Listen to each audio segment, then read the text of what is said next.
Sunyavadi Paskat Ya Dizatarine Shri Krishna Chaitanya Prabhu Nityananda Shri Advaita Gadadhar Shivasadi Gaura Bhaktivindam Hare Krishna Krishna Krishna Hare Hare Hare Rama Rama Rama Hare Hare. Srimad Bhagavatam Canto 2 Chapter 1 Text number 6. We're continuing today in the chapter entitled The First Step in God Realization.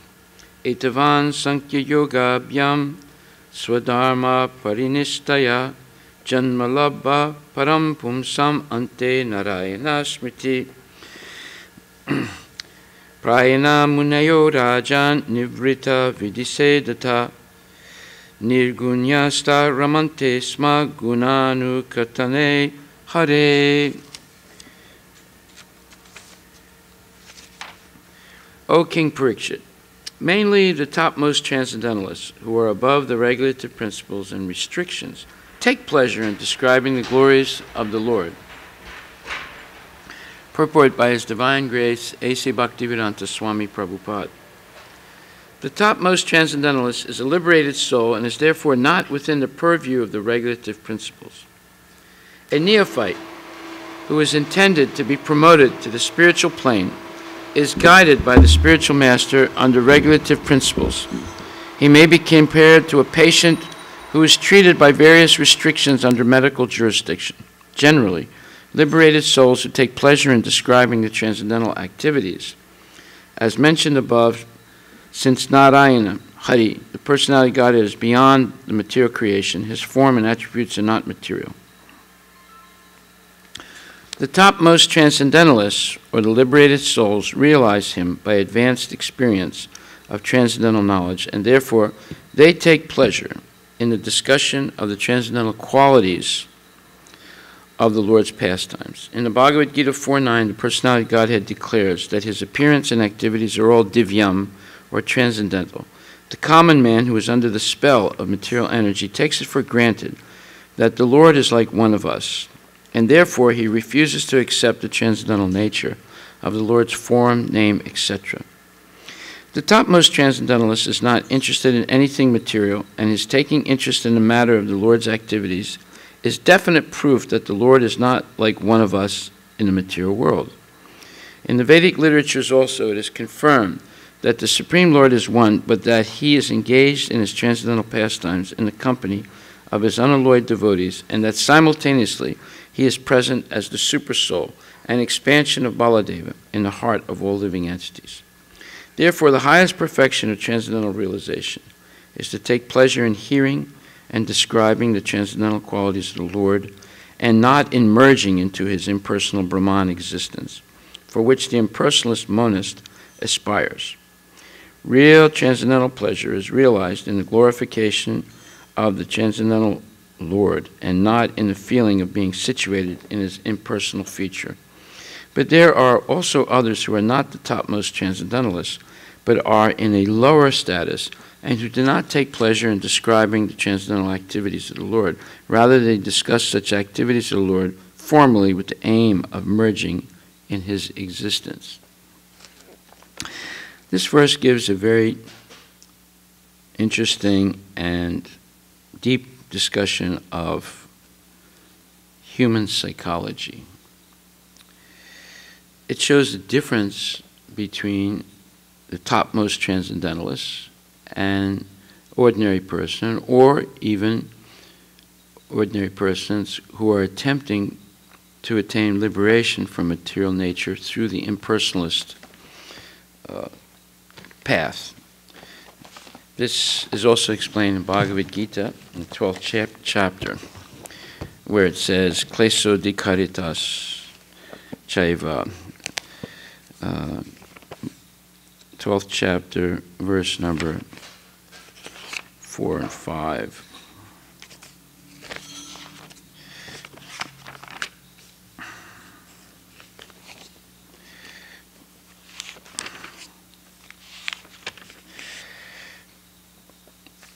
Te pleso dikaritas te sam avyakta shakta chetasam, avyakta hir gatir dukam, dehadvadbir avakyate.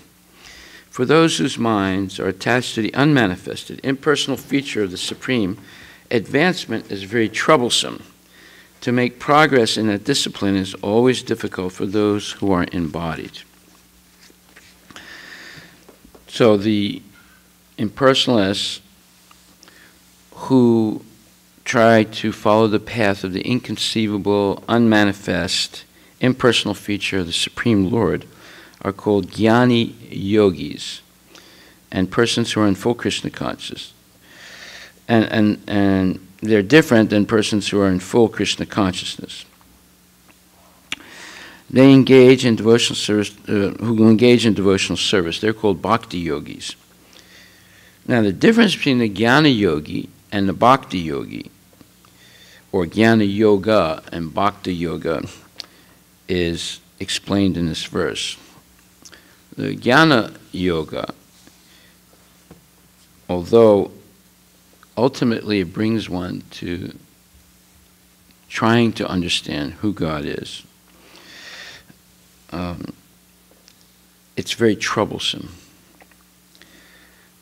Whereas in Bhakti Yoga, the process of being in direct service to the Lord is much easier and natural for an embodied living entity, for someone who has a material body covering the soul. So we've been in the material nature from time immemorial. We don't know, can't remember what it is that brought us into this world or when it happened. Qualitatively, we know what brought us into this world. According to the Shastra, we revolted against Krishna. And we, therefore, are put in the material world with a material body that is meant to help us engage in sense gratification. Our spiritual body has purified senses, but those senses are specific for rendering service to Krishna and pleasing the senses of Krishna. When we desire to be separate from Krishna and enjoy sense gratification, then we're put in the material world and receive a particular body that's commensurate to our desires and our ability, based on our previous karma, to satisfy those desires. Now, the Bhakti Yoga accepts Krishna as the Supreme Personality of Godhead and is worshipable.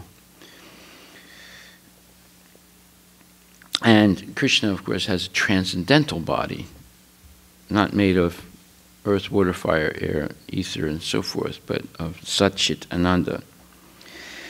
So there's a bodily conception of God, but we have to understand how that body of God is much different than ours. This is called education. And it also, we have a spiritual body that's different than this material body, but it's covered over by matter at this time. But everything comes from Krishna, including the material energy. So it's possible to spiritualize everything. We have a totally spiritual soul in this body. And if we use the body in Krishna's service, the material body in Krishna's service, it can become spiritualized. Matter can become spirit. It's already coming from Krishna. It is his inferior spiritual energy. But when it's used selfishly for sense gratification, separate from Krishna, it doesn't manifest its spiritual quality. But the same thing used in the service of Krishna will manifest its spiritual quality. So there's evidence in the Vedic literature that there can be worship with material qualities and worship without material qualities, or saguna and nirguna. So the worship of the deity in a temple is saguna, worship. We actually see the form of Krishna. It's made of material elements, but it's transformed because it's worshipped according to the rules and regulations of spiritual life, and therefore it's not simply a material form anymore.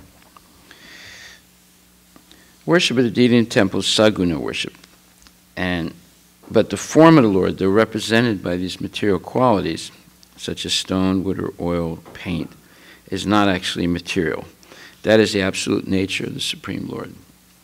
As the Lord has all powers, he can transform something material into something spiritual.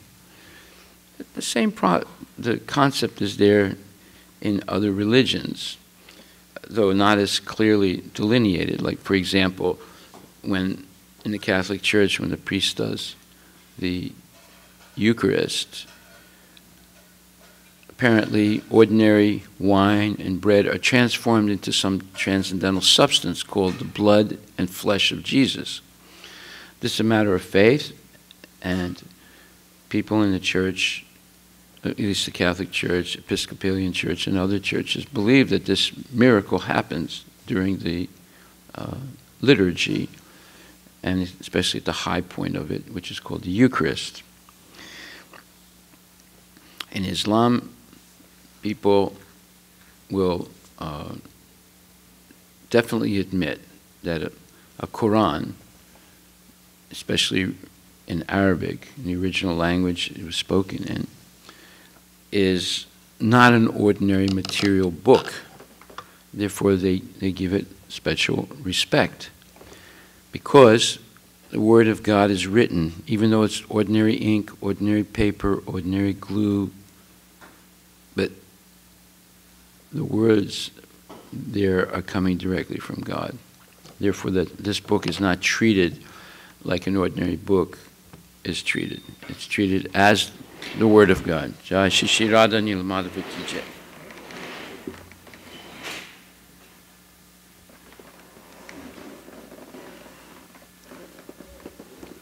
So something material becomes spiritual. Just like when we offer food to Krishna, if it's prepared properly and offered to love and devotion, it's no longer ordinary food. It becomes prasadam, the mercy of the Lord. If he accepts it, then it has been transformed into a transcendental substance. And anyone who accepts that prasadam, they become purified by it. So there's a lot of examples that are given to help understand this. Prabhupada gives the example of the mailbox. A mailbox is just a box, but it's authorized by the government. But if you say, well, it's just a box, and you build a box, and you put mailbox on it, and you put your letters in that mailbox, and you ask other people to put their letters in that mailbox, and you paint it different colors, and you say authorized by me rather than authorized by the government. So the letters won't go anywhere. But if you put the letters in an authorized mailbox, the Postal Service will collect it and mail it.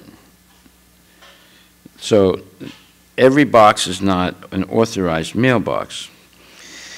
Therefore, in the same way, every statue is not a deity, but certain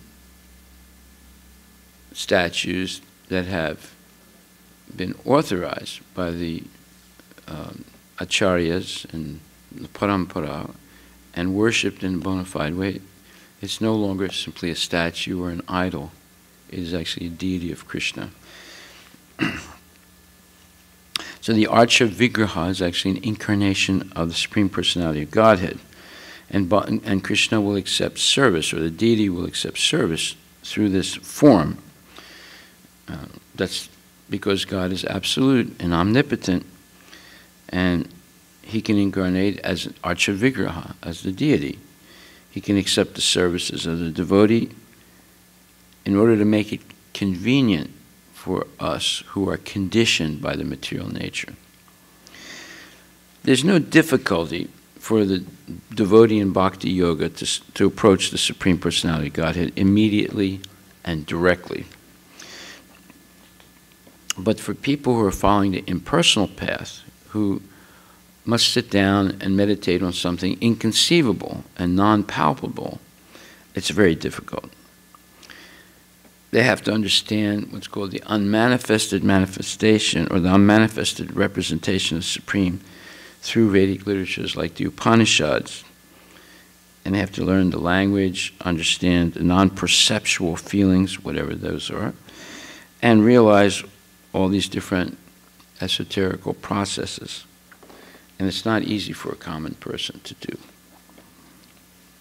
But a person engaged in Krishna consciousness and devotional service, simply by the guidance of the bona fide spiritual master, simply by offering regulative obeisances to the deity, simply by hearing the glories of the Lord in the association of devotees and the deity, simply by eating the remnants of the foodstuffs offered to the deity called prasadam, they realize easily who the Supreme Personality of Godhead is.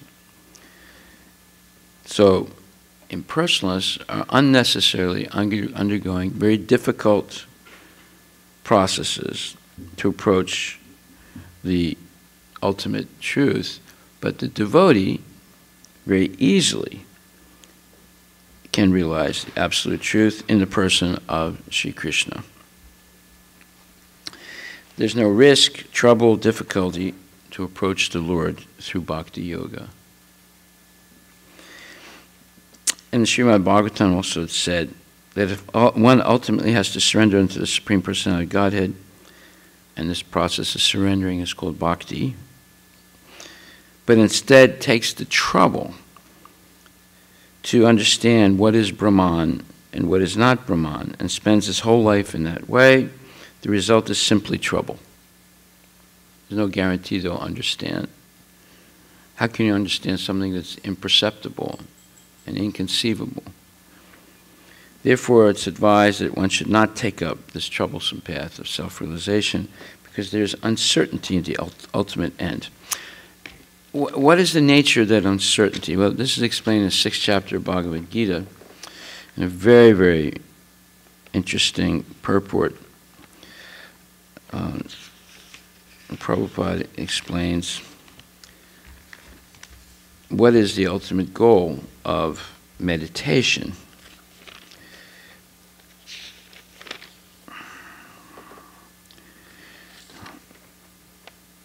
This is 6th chapter,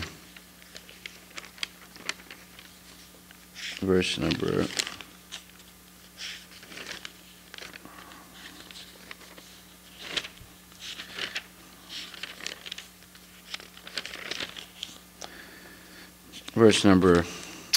20 to 23.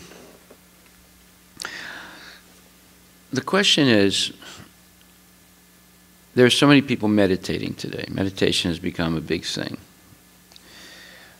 What is the actual goal of meditation? Well, the meditation process was explained by Patanjali in his Yoga Sutras. And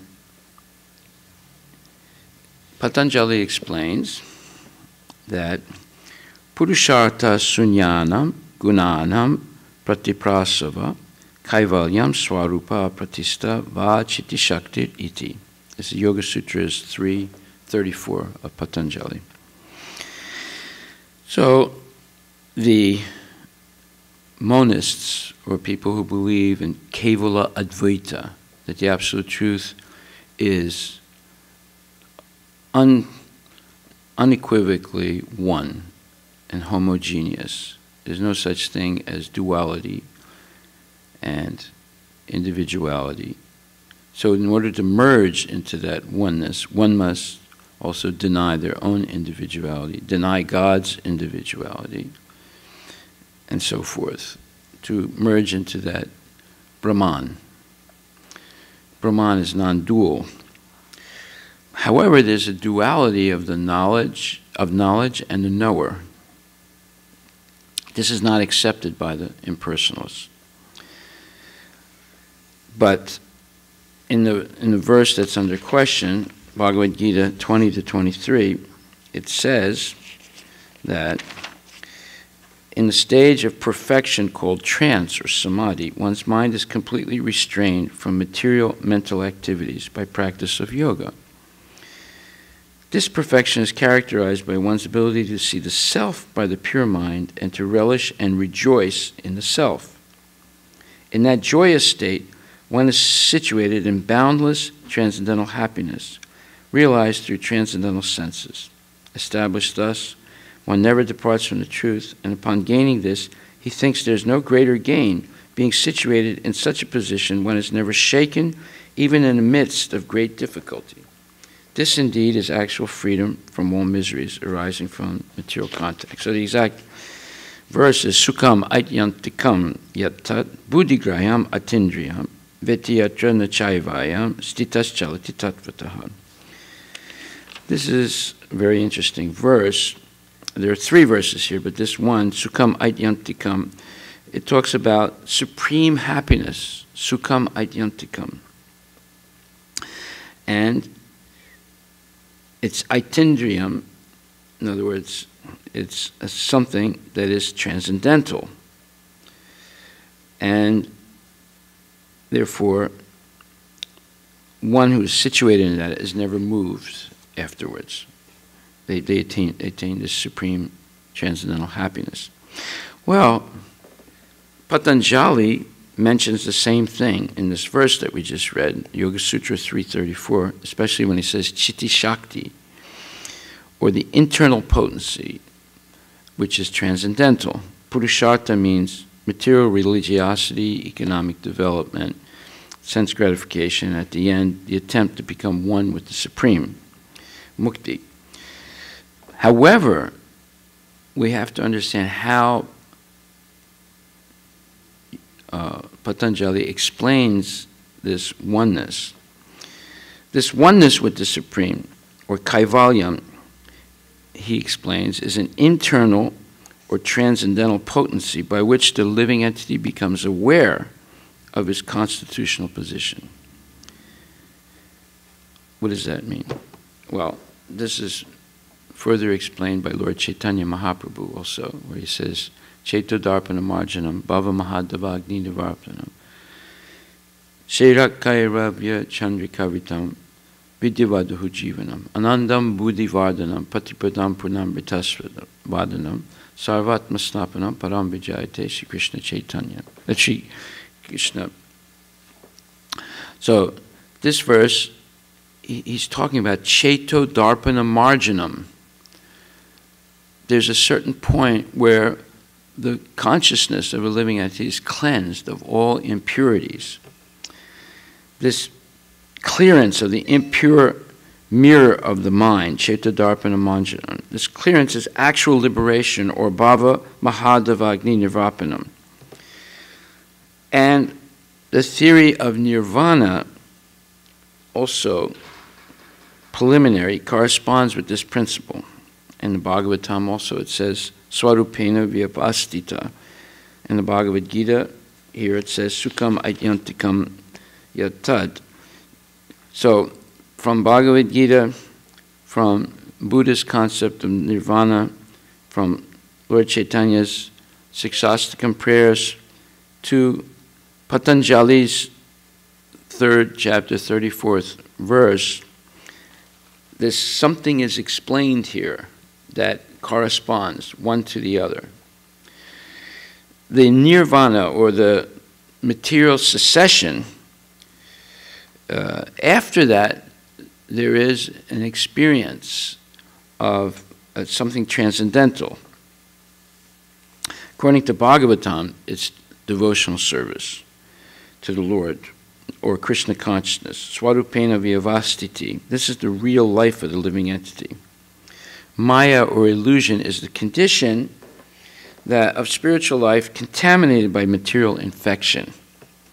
Liberation from this material infection does not mean destruction of the original eternal position of the living entity. So Patanjali accepts this also by his words, Kaivalyam Swarupa Pratistava Chitti Shakti iti. When he says Chitti Shakti, He's talking about transcendental pleasure, and that is the real life. Or anandam buddhivardhanam. This is the real life. This feeling and experiencing transcendental pleasure that has nothing to do with material sense gratification. This is confirmed in the Vedanta Sutra 1.1.12, Anandamaya Vyasat. That is, that the natural transcendental pleasure one feels by engaging in the service of the Lord, that is the ultimate goal of yoga. And it's easily achieved through bhakti yoga. So bhakti yoga is the goal of all yoga. Krishna also says that to Arjuna, again in the 6th chapter, Yoginam api sarvesam.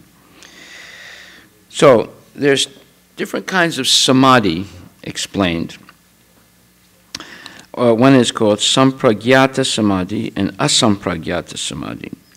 When one becomes situated in a transcendental position by various philosophical researches, he's said to be situated in sampragyata samadhi.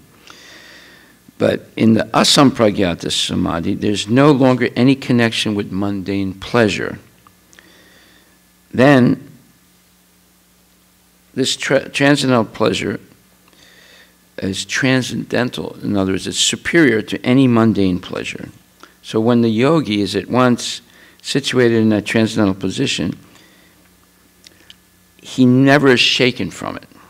So unless the yogi reaches this position, he's unsuccessful. What position are we talking about? Anandam buddhivardhanam, chitti shakti, feeling transcendental pleasure. Well, you must be a person to feel transcendental pleasure. You cannot be a non-person and experience transcendental pleasure. And this is the point that is made by Prabhupada here by quoting the Yoga Sutras, Lord Chaitanya, Srimad Bhagavatam, and this Bhagavad Gita. So what does that mean? It means that we cannot maintain the position of being one with the Brahman without this experience of transcendental pleasure. And the transcendental pleasure is not simply relief from material miseries and relief from material desires and hankerings, which is what the impersonalists try to get by denying the actions of their senses and mind and withdrawing them. That cannot be sustained. Transcendental pleasure is something positive that's experienced after liberation. And that can only be experienced by continual engagement in the devotional service of the Lord, glorifying the Lord, appreciating the qualities and pastimes of the Lord, serving the Lord. Then that position of transcendence is maintained eternally. You cannot maintain the position of being in absence of suffering in the Brahmajyoti, because we cannot deny our individuality. We can suppress it for a certain period of time, but you cannot deny it. And without the experience of transcendental pleasure, sukham aityantikam, one will fall down. Therefore, Prabhupada one time explained that the position of the Brahmajyoti is already a fallen position, even though it's spiritual. Because one who merges into Brahman, where there is no devotional service, you need individuals for devotional service, the lover and the beloved, and their relationship of service. One falls down. Simply the rejection of material pleasure, the rejection of material suffering by withdrawing the senses is not positive pleasure. It's just relief from misery. So Prabhupada explains even those yogis who are attracted by the cities, which are material perfections, are not perfectly situated.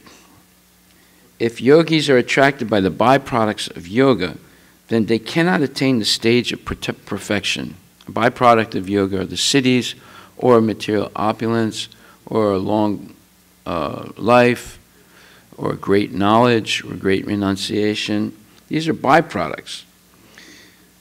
Therefore, people who engage in the make-show practice of gymnastic feats or cities should know that the aim of yoga is lost. What is the aim? This chitti shakti, this anandam buddhivardhanam, this sukham aityantikam yatat, this transcendental pleasure in the association of Lord Krishna and his devotional service and his glorification and so forth. So there are many impediments, especially in this age of Kali, hypocrisy, to practicing Hatha Yoga, Dhyana Yoga, Jnana Yoga. But there's no problem in executing Karma Yoga or Bhakti Yoga or Krishna consciousness, because immediately one begins to feel transcendental pleasure. Not the pleasure of the absence of pain. See, there are 6 things that happen when one chants Hare Krishna. One is relieved of misery. 2, one begins a path of auspiciousness. 3, one feels great pleasure. 4, one's not interested anymore in liberation. 5, one realizes that they're very fortunate. And 6, one understands there's no other way to attract Krishna except by chanting his holy name and engaging in devotional service. So the absence of misery gives a certain type of satisfaction, but it can't be maintained, because you give up misery and then you feel self-satisfied for a little while, but then you get bored. This is what happened to Sobari Muni. He was meditating for 10,000 years underwater, but one day a spool of fish were swimming around him and engaging in reproductive activities. He got agitated, it broke his meditation, and he scrambled to get to the surface of the water. He came out of the water, covered with algae and barnacles and all kinds of things, and he went immediately to a king and asked to marry his daughters because he got agitated. So staying in that position of meditation is not tenable, because one does not feel positive pleasure. One simply feels satisfaction of the release from misery. So this chitti shakti, this anandam buddhivardhanam, it's positive pleasure that is ever increasing, because the beautiful qualities of Krishna are increasing, the varieties of ways to serve the Lord are increasing, the association of innumerable devotees, all perfected persons, also in a liberated state, is increasing. Therefore, there's variety in the spiritual world, and it's transcendental, and it's not at all subject to deterioration or destruction. So this is the highest perfection of yoga, is feeling that transcendental pleasure in the association of the Lord. So as long as the material body exists, we have to meet its demands: eating, sleeping, mating, defending. But a person who's engaged in pure bhakti or in Krishna consciousness does not arouse the material senses while meeting the demands of the body. This is real wisdom, not arousing the senses while meeting the demands of the senses. So the devotee accepts the bare necessities of life, making the best use of a bad bargain. Bad bargain is the material body. Bad bargain is being in this world where there's so many enticements soliciting us for sense gratification. But the good bargain is satisfying the bare necessities of the senses, and then having the freedom and time to engage those same senses in the service of Krishna, and who has transcendental senses. So we please the transcendental senses of Krishna, and we get back his holy prasadam. Therefore, a devotee is callous to incidental occurrences such as accidents, disease, scarcity, even death of a most dear relative. But he's always alert to execute the service or duties in Krishna consciousness or bhakti yoga. Accidents never deviate the devotee from the path of duty. So Krishna tells Arjuna, Agama payano nityas tamstatikshasva bharata. So one is always tolerant of and sober-minded and not deterred by any incidental things that happen. They remain absolutely dedicated to Krishna in spite of any material upheavals. So the devotee can endure all kinds of incidental occurrences because he knows they come and go. Matra sparsastu konteya. They come and go, like changing the seasons. Therefore, it doesn't affect his duties. This way he achieves the highest yoga practice. So what is that highest yoga practice? It's this transcendental pleasure, ever new and fresh, just like Krishna is described as Nava-yovanam. He's an ever-fresh youth, and he's always demonstrating more and more wonderful qualities, and devotees are enamored by it, and they talk about it, and they engage in the Lord's service, and they glorify the Lord with choice poetry and singing and dancing and nice festivals. So who would get bored in such a situation? And this is what Patanjali was also hinting at when he quoted this verse, this chitti shakti, this internal potency, which is full of transcendental bliss. So now, coming back to the psychology mentioned in this verse in the Bhagavatam, it says that the topmost transcendentalists, who are above the regulative principles and restrictions, take pleasure in describing the glories of the Lord. This take pleasure. They're taking pleasure. They're deriving pleasure from describing the transcendental qualities of the Lord. This is the sign of their liberation. They don't have to take pleasure from drinking, smoking, and philandering, and whatever. There's no pleasure there for them. It's all suffering. Just like once, we read a couple of weeks ago from a letter of Prabhupada, where he says that sex is actually a nasty thing, but due to our illusion, we think it's nice. Now, if you think about that, it's true. It's very, very true. Because we've become conditioned by the material nature to take nasty things as being nice. Like drinking beer and smoking. They're nasty things, but some people think they're nice. Engaging in low-class behavior, eating rotten things. They're nasty, but people think it's nice.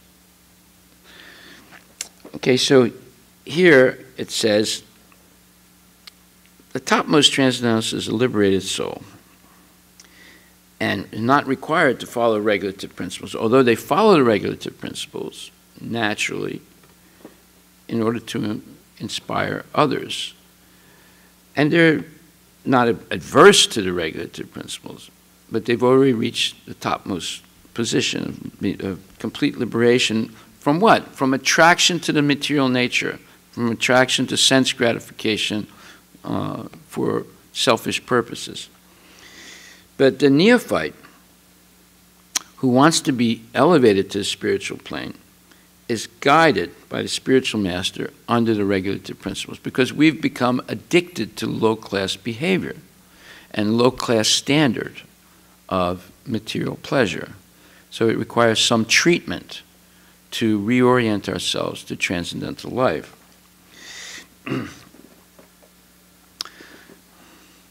So liberated souls take pleasure in describing the transcendental activities of the Lord. But the Lord himself is transcendental. Narayana Hari Ram, all beyond the material creation. So their activities, their form, their attributes, they're not material. So the topmost transcendentalists or liberated souls realize the Lord by advanced experience of transcendental knowledge. Advanced experience of in other words, one thing is to theoretically understand transcendental knowledge. The other thing is to practically experience transcendental knowledge and know how to apply it in everyday situations to keep ourselves free from material contamination and to be able to successfully use the material nature in the service of Krishna. That's what he's talking about here, this advanced experience of transcendental knowledge, and therefore topmost devotees take pleasure in the discussion of the transcendental qualities of the Lord's pastimes, because those pastimes are sublime. They're not affected at all by the material nature. Now, people get entertainment by watching mundane movies, but those movies are about people who are attached to the material nature and either achieve a little bit of success in sense gratification or they are defeated. So there's always a good guy and a bad guy. The good guy, in the end, attains success and sense gratification. And the bad guy, in the beginning, attains success and sense gratification and is gradually defeated in his attempts. But actually, both of them are defeated. The one that succeeded in the end is also going to continue to get old, sick, and die and take birth again for all the sense gratification that he engaged in and attachment to it. And the one that didn't succeed, he's also going to take birth again for his attachment to sense gratification. So these mundane stories are not very elevating. There's no possibility of being elevated by hearing the stories, because the heroes and the villains, they're all attached to the same thing. That's why they're fighting. So one cannot make any spiritual progress by hearing and seeing and experiencing those stories. In the Bhagavad Gita, Krishna declares that his appearance and activities are all divyam, transcendental. Janma karma chame divyam, evam yo veti tattvata. So the common man, us, who are under the spell of the material energy, what is that spell? Thinking that nasty things are actually nice. That's the spell that we're under. Just like once, I remember I went to a New Year's Eve party. Today is New Year's Eve, of course, tonight. So when I was young, I went to this one party with my parents and my brothers. And we took showers and we had nice clothes and we were all groomed up. And we went and we arrived. Everyone looked really nice. So then there was first a big dinner, a lot of meat and wine and whiskey and champagne. And then after dinner, the music started and then people started dancing, and more wine, whiskey, and champagne. And then there was 12 o'clock and everyone went wild, hugging and kissing and dancing, But by 12:30, I was just a kid. I was maybe like 12 years old at that time. I saw people throwing up. I saw people fighting. And I saw people acting crazy, dancing and acting like a dog, barking, or like a cat, and, like meowing and trying to scratch. People went crazy from the drink and the frenzy.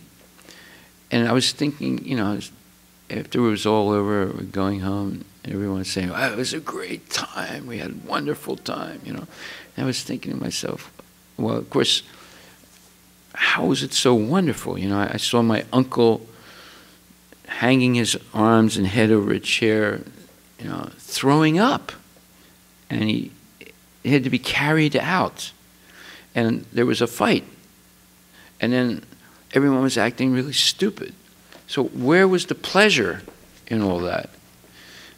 And that was, even though I was a little bit of an aloof observer at that time, because I wasn't allowed to drink like everybody else, and even though, they gave me something to drink, but I didn't really like it that much. But you can see they call this degradation pleasure. It's a very low standard of pleasure, and it leads to misery, throwing up, passing out, fighting, acting stupid, having an accident on the way home, etc. So the common man who's under the spell of the material energy takes it for granted that the Lord is like one of us. And therefore, he refuses to accept the transcendental nature of the Lord's form, name, etc. Now, this is psychology. This is all about how people see things. So, two people are looking at the same thing, but they have different concepts of what it is. So when common people look at Krishna, they think he's just a statue or just an ordinary person like them, or he's a philanderer like them, etc. And they have no real interest in Krishna. Or they misinterpret his activities to validate their own nonsense activities.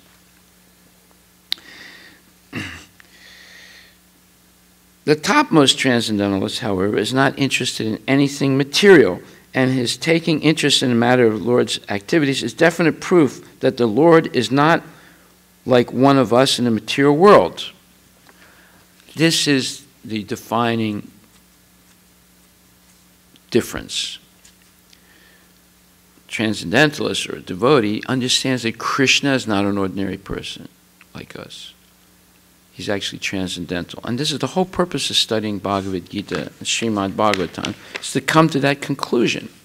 Because once we understand that, then we can reorient our own activities to correspond to Krishna's activities of transcendence. Now this is explained in the Bhagavad Gita, 4th chapter, where Krishna says, Namam limpanti karmani, nami karma phale spriha, itimam yo bhajananti tatvad adas.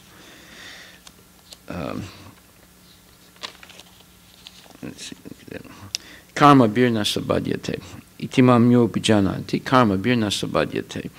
There is no work that affects me, nor do I aspire for the fruits of action. One who understands this truth about me also does not become entangled in the fruitive reactions of work.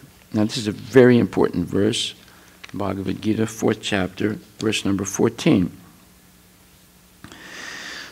Prabhupada says, as there are constitutional laws in the material world stating that the king can do no wrong, or that the king is not subject to the state laws, similarly the Lord, although he is the creator of this material world, is not affected by the activities of the material world. He creates and remains aloof from the creation, whereas the living entities are entangled in the fruitive results of material activities because of their propensity for lording it over material resources. We're trying to imitate Krishna without having the power of Krishna, which means we get entangled. There's a saying, fry the fish in its own oil, or grab the fish without getting your hand wet. Well, what usually happens is we end up becoming the fish that's fried. Rather than frying the fish in its own oil, we become the fish that's fried. Why? Because of our tendency to get attached to the material nature and our tendency to want to dominate it. Just why does a devotee that's been in the movement 1 year or 10 years, 30 years, fall down? Because at a certain point, they go from trying to use the material energy to serve Krishna to using the material energy to serve their own purpose, material purpose. And then instead of frying the fish in its own oil, they become the fish and they get fried. We have to think about that. Why do people fall down? Well, because they go from trying to use the material facilities to please Krishna to lording it over the the material resources. Then they become entangled. Prabhupada makes another point here. He says the proprietor of an establishment is not responsible for the right and wrong activities of the workers, but the workers are themselves responsible. This is an extremely important statement because accepting personal responsibility is the beginning of spiritual life. Sometimes people say, well, this is a nonprofit corporation and you know, you asked me to do something, I did it in the course of doing something, someone got injured, it's not my fault because you asked me to do it. I was just acting as an employee of this nonprofit corporation. Well, that's, you know, if this person was instructed to do something in a irresponsible way, or using equipment that was not properly maintained, and because of that there was an accident. So you see, there are many factors, but in general, just like we read and understood yesterday, Maharaj Parikshit accepted personal responsibility for what he did, and he accepted the verdict that he should die in 7 days, although he could have countered it easily.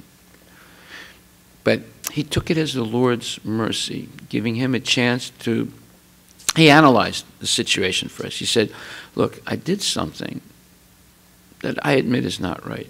But why did I do it? Because even though I'm a devotee, even though I'm king, even though my grandfather is Arjuna and the Pandavas, I did this thing that was not right, although it wasn't egregious in any way. But whatever I did was not right because I have been affected by the material nature. In the course of executing my duties as a king, I've become affected. And now the Lord has sent me this seeming tragedy so I can withdraw myself from material life and prepare to go back to God, prepare myself to die in the proper consciousness.